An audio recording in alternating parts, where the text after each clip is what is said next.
soul to soul, soul to soul. Lies has speed, but the truth has stamina. Welcome to the show, Shoal to Shoal Talk Show. Today again we have Sister Komal from USA with us. Welcome to the show, Sister. Om Shanti. Sister, how often do you come to India? Lately I've been coming every year. So it has been 16 years since I've been, actually almost 20 years since I've been living in the West. And for a long period of time it was every 3-4 years. But now almost every year. I can't go a year without coming and visiting India. How it is difficult for you to come to India economically? You know, there is a saying, wherever there's a desire, resources come through. For me, economically is not as much of a challenge as it was matter of time and flexibility. So I am the sole person who supports myself financially. And in 2009 and 10, I got a project in Singapore.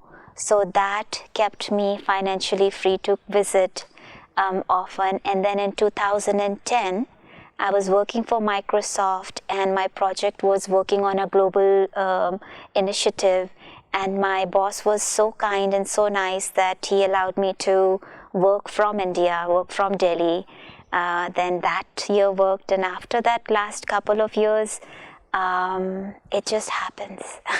Somehow I get a project for 6 months, I work for 6 months, and then the following little months I gather some funds and I use them towards my travel and sustenance. So somehow it's worked. How was your first experience coming to India, especially in Madhuban? My first experience in Madhuban was in 2003. At that time, I was coming to India from Australia. So I took Gyan. I came in Gyan when I was a student in Australia. And then coming to India, it was quite, in honesty, it was very controversial is a bit of a strong word, but it was very different. And because I had taken Gyan in the West, listening to Murli and experiencing Baba, it was all through a English language. The sustenance and the culture was very Western driven. So coming to India and coming to Madhuban, the very first time, it was almost like, oh my God, I'm going to God's homeland. And I had very high expectations all the way from transport, taking a train from Delhi to Abu, and then here. It was culturally a bit different. However, through the stay of 1 month, and the purity, the very subtle, incognito purity, that was felt by the soul. And I will say it did take me a little bit of time and sincerity of wanting to experience the truth, that I was able to overcome the noise, the layers of noise, the layers of culture, and really able to understand the truth and differentiate between the Western way of experiencing purity and how it is experienced in the Eastern culture. So that was the first time. How was your first meeting with God? It was very distracting, because here I came with an expectation, oh my God, I am going to meet God. And when I came, initially it was hard because I saw a lot of distraction. I mean, God is going to come in half hour. Why are people moving? Why is everybody looking for this? Just seeing some of that. It was so distracting, and even hearing the noise. And then I will say, now that I'm more experienced, my first meeting was full of questions. It was only for about 5 or 10 minutes during the time when there was complete silence, and Bap Dada, as he arrived, and something felt in my being. But I will be honest, I was a bit more sarcastic, and the mind was more active, wanting to question. Although it was the next morning, Amrit Vela, when I started to really feel the after effects of that meeting. It was during the clarity of when I would journal, and I've always had this habit of writing and journaling and having conversation with God.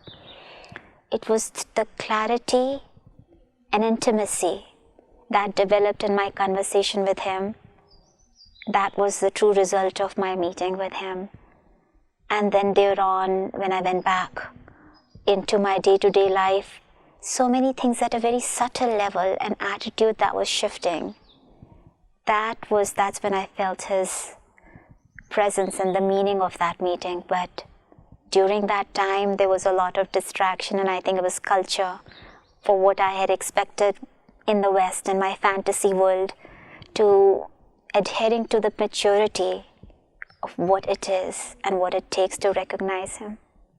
The tear came into your eyes when you met the God first time? No. But this time and last few times, yes. Because during that time, I was, 23 years old, and being an honest student, I had a lot of questions and some were even doubts. Is this truly so? And I had a lot of questions. And I needed my answers. So I've challenged God a lot. And that's why He's still my companion, because He's always met my challenges. He's always been there. And it's really, during my first visit, it was just commotion and a lot of distraction. And somewhere I was just testing, is this really you? Wait a minute, what? Really? How is this possible?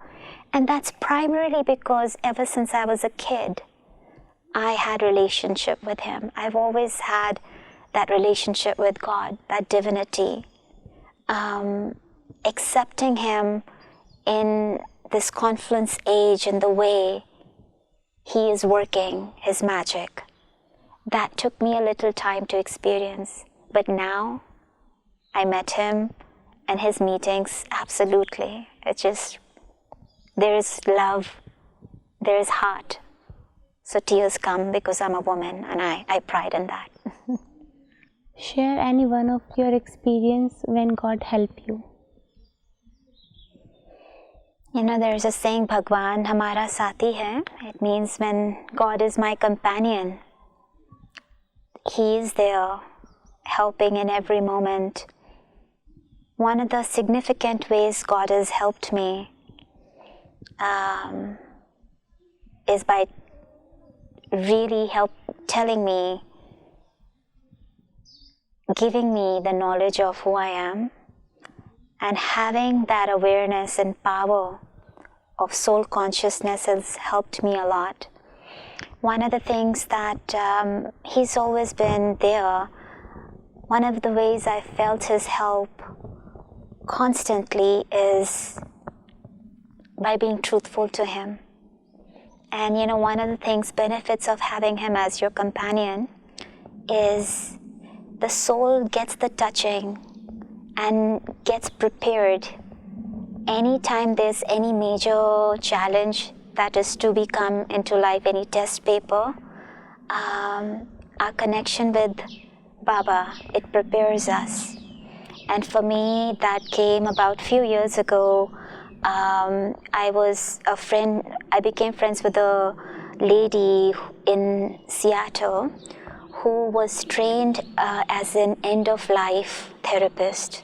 So her profession was to work with individuals who are very close to dying. So cancer patients who the doctors have given them that they only have so many months left. So in the West, there is a there's a career, there's a process where people are trained, nurses are trained to assist patients and go to their homes and assist them through end-of-life process. It was very interesting that I met her only to realize a few months later that my dad was diagnosed with cancer. My dad was also, he came in Gyan about 7-8 years prior to his departure. And he was a very active, fit man, very social, happy person, and almost fortunate that his end-of-life process was so divine. He was diagnosed with stage 3 cancer. From there on, he only had about 2 to 3 months left. And all of us family members, we all flew to India. We spent time with him. And that's when I would say Baba, God, helped me to help him. I was really able to, I would invoke his presence, God's presence, whenever I was around him. Number one, what it did was, it helped me become a little detached from that personal pain or suffering of a kind. In that detached way, I was able to be very positive around him. And I assisted him through end-of-life process, as I had learned from a friend of mine through this therapy in the West. And every day I would meet him, and I would ask him for all the happy moments of his life, and found a way to celebrate them. And then I would tell Dad, are you holding regret with anybody? Then I would bring Mom and friend, are you holding any regret for her? And then he was like almost like a baby, and he would really find ways to forgive. He called his business partners, and he would first yell at them for what they did, and then he'd be like, go, I forgive you, and I love you. And he settled relationships, calling people, whoever was in his conscious mind. So many from the Yagya also would come from the Brahma Kumaris Yagya. They would visit and have that. So it was a very wonderful way of leaving, packing up life. And then one morning, I was in US. I had flown back to US for my job, and my brother called me. It was around 4 o'clock in the morning. I usually wake up for Amrit Vela, and I was making my tea, and he called and he said, come on webcam, Dad's not well. And then he also called my sister, who's in Texas. And so it was my sister and I were on webcam, my mom, my brother, one of my aunt in physical location. And we had Baba's songs, because Dad was very much emotionally connected to the songs and positive songs and meditation commentaries. And during the 3-4 hours, it was almost 3.5 hours from, it was my morning 4 o'clock to almost 7:30, 8 a.m. in the morning, we just sat by his side and we did yoga. And he was breathing very heavy. It was not me again, it was Baba. Because I just said, Baba, here, a soul is departing, help. And Baba's presence was there. And I just told Papa, do you remember yourself? Do you remember your soul? Not this body, right? This costume is dirty now.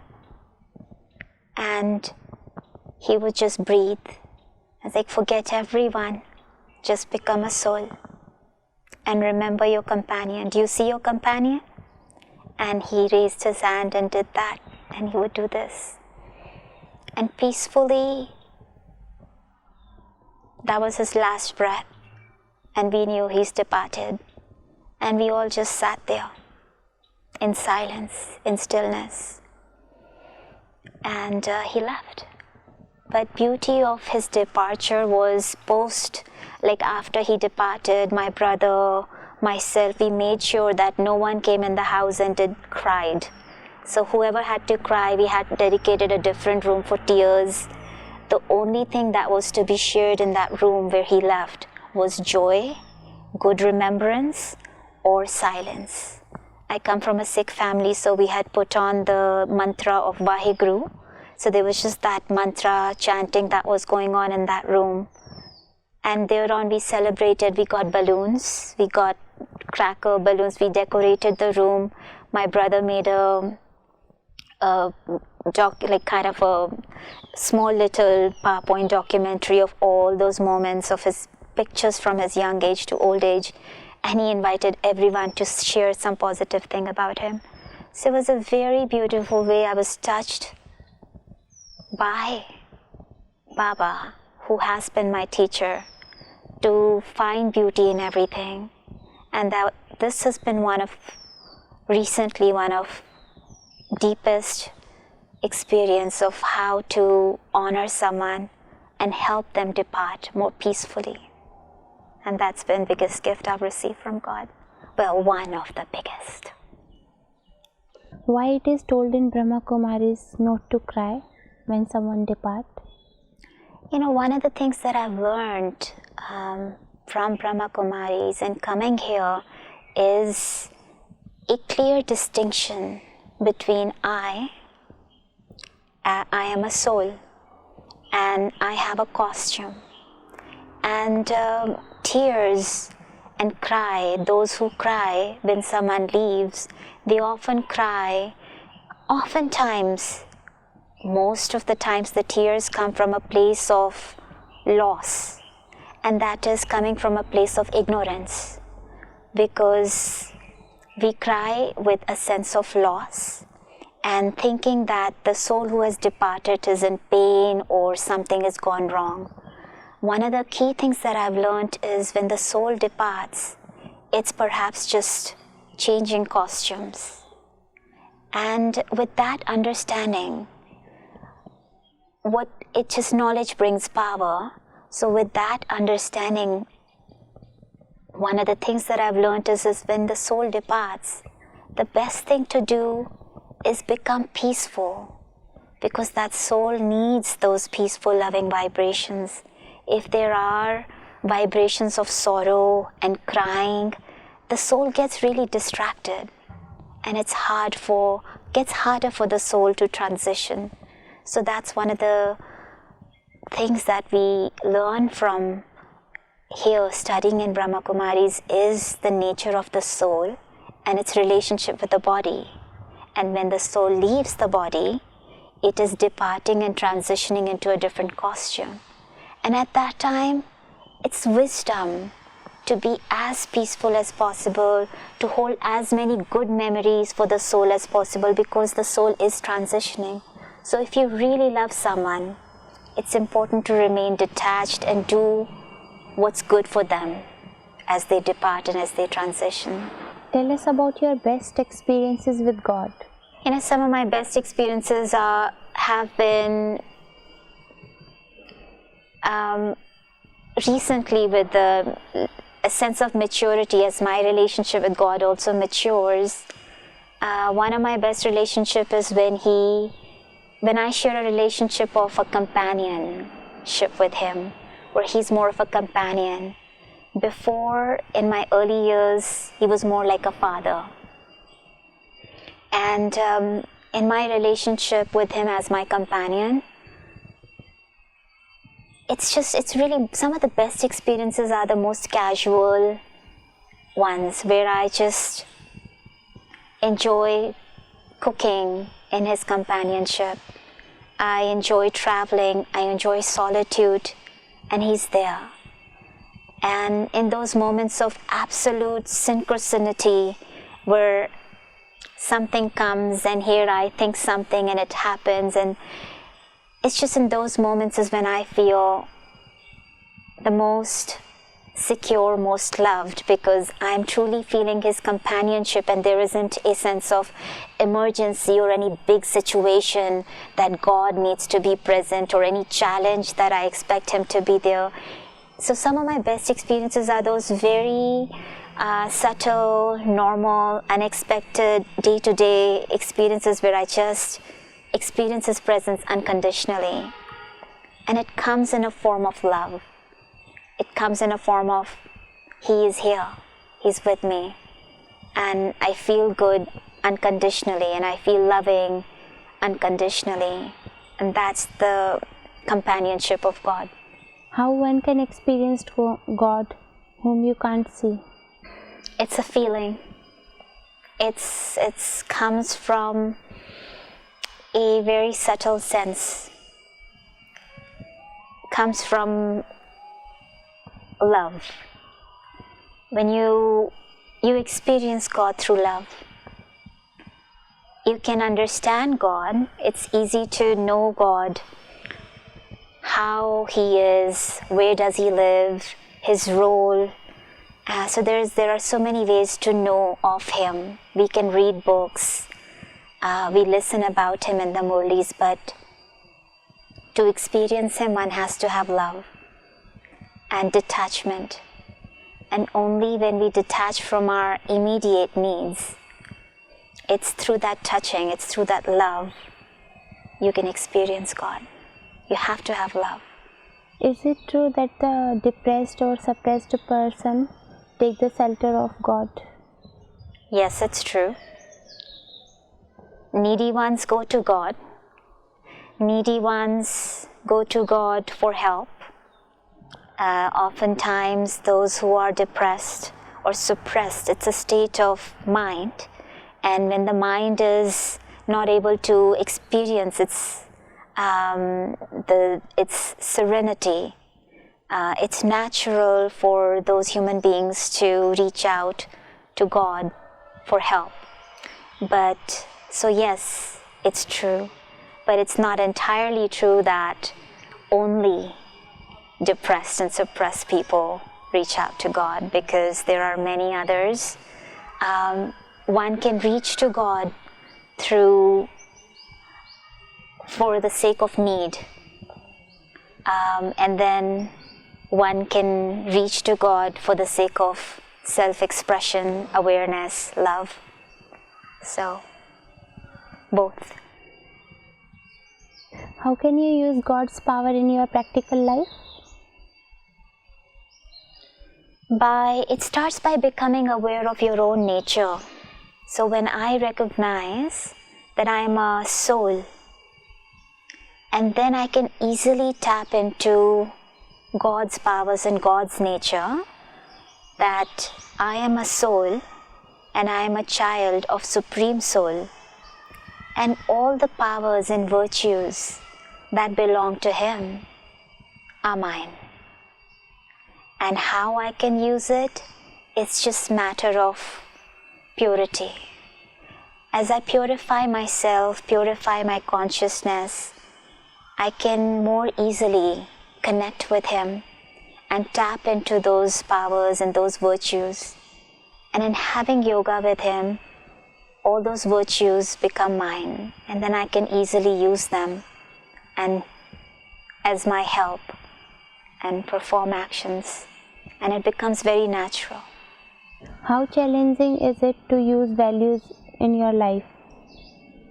Yes, it's challenging. It's challenging when I am attached to the consciousness which is not mine. So whenever there's a term I've learned in Brahma Kumaris which is called body consciousness.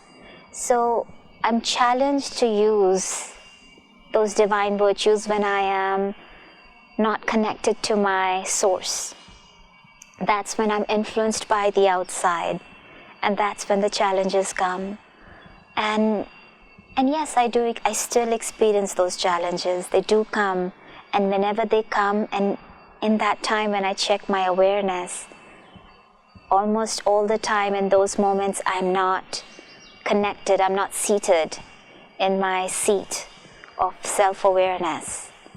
And then it's just matter of a second to shift my consciousness, detach it from my environment, and very much go within and connect with myself as a soul, and then go connect with Baba as a supreme soul.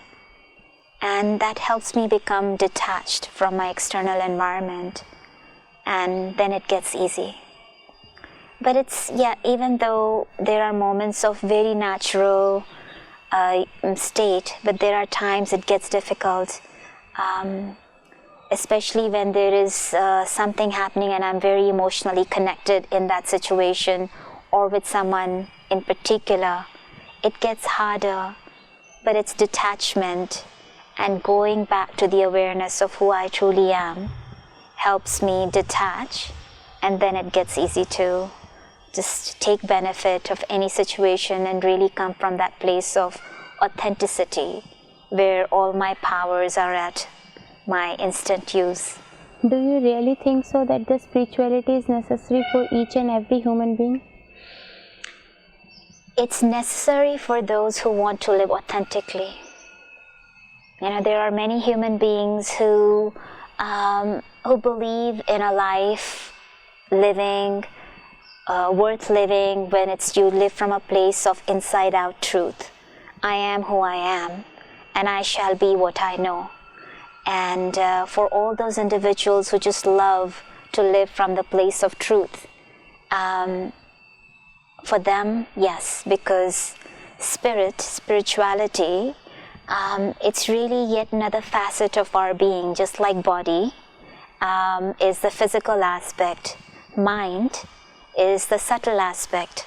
It's another important aspect that the science has also acknowledged. Similarly, soul is even further subtle layer, which science is almost coming close to accepting it. And spirituality in that case is just like, is mind really necessary to live a healthy life? Absolutely. Similarly, spirituality too, it's a truth. And for those who want to live an authentic life, coming from that place of inside out, it's almost a very necessary place to be and place to experience. Now, what is the aim of your life? Aim, goal. So the purpose of my life is mastery. What I mean by that is living life from a place where I live very authentically for all the truth that I know this far, working and living from that place. So really mastering the senses and sensibilities from a place of soul consciousness. So may I interact and act from that place of truth. So whatever scene and situation comes. And the goal of my life is to, it's really at this point I've been a management consultant in my career, and right now I really desire to express and share the goodness with others in whatever creative projects and ways it comes, and continue to live a more of a truthful and authentic journey. Thank you for giving your valuable time. Om Shanti. Thank you.